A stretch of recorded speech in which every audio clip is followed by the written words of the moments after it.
ভক্তবৃন্দ সঙ্গে করে না সঙ্গে নাম সঙ্গে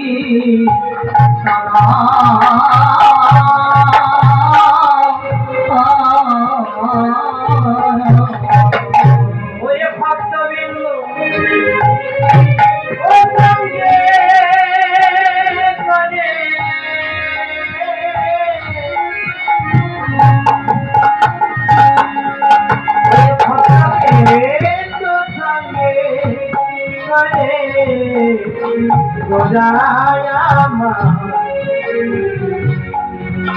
নামে থাকে সঙ্গীত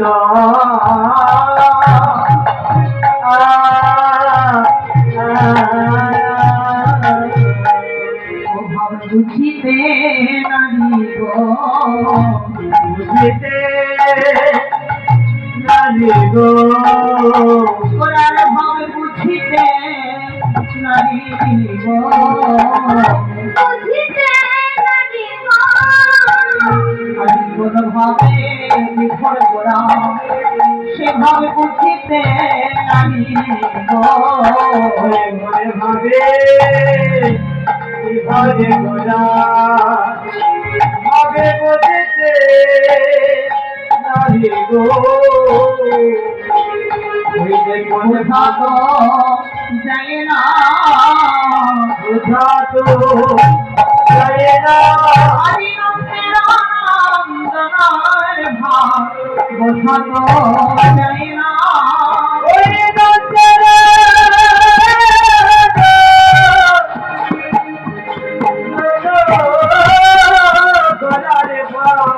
ভুবনে রানা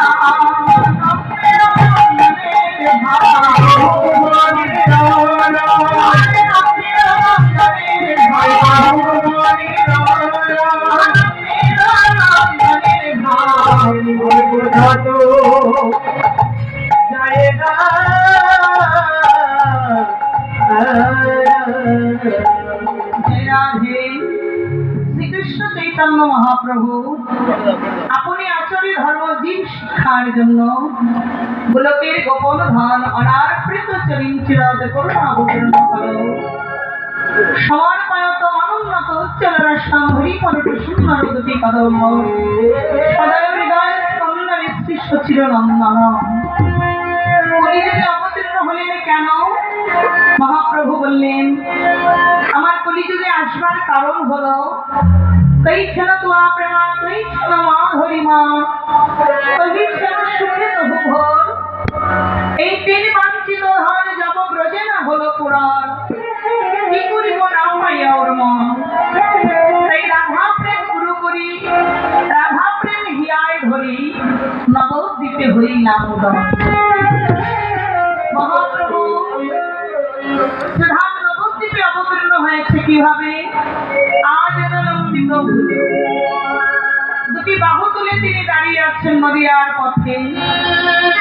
কলি হবে কি ধন্য হবে কলিযুগ চৈতন্য অবতারে, যা সত্য যুগে হয়নি, ত্রেতা যুগে হয়নি, দাপরে হয়নি। এই কলিযুগে জীব ধন্য হবে, উদ্ধার হবে।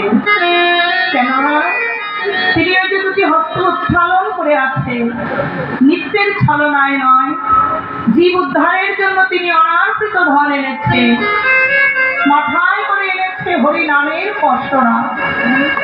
যে নাম দিয়ে, যে প্রেম দিয়ে বললেন রাম আদি অবতারে ক্রোধে নানা অস্ত্র ধরে আমি অসুরে করেছি সংহার, এবে অস্ত্র না ধরিব প্রাণে কারণ আমারিব, চিত্ত শুদ্ধ করাবো সবাকার। কলিযুগে কোনো অস্ত্র ধরব না, কারোর সঙ্গে ক্রোধে নয়, শুধু প্রেম বিতরণের জন্য তিনি এসেছেন। তাই নদিয়ার পথে পথে ঘুরে ঘুরে ঘুরে ঘুরে তিনি বলে বেরিয়েছেন, একবার হরিনাম সংকীর্তন করো জি, নাম লহ নাম জপ নাম করো সার, নামের করুণায় হলো মহিময় অপার। এই নামের করুণায়, নামের কৃপায় তুমি মহিমায় অপার পাবে। কবে? এই যে মানব জনম, দুর্লভ মনুষ্য জনম পাইয়া রাধা কৃষ্ণ না ভজিয়া আমি জানিয়া শুনিয়া বিষ খাইনু, হরি হরি বিফলে জনম গোয়াইনু। এই জনম কোথায় চলে যাচ্ছে মা? এই মনুষ্য জনম, দুর্লভ জনম করতে হলে একমাত্র আমাদের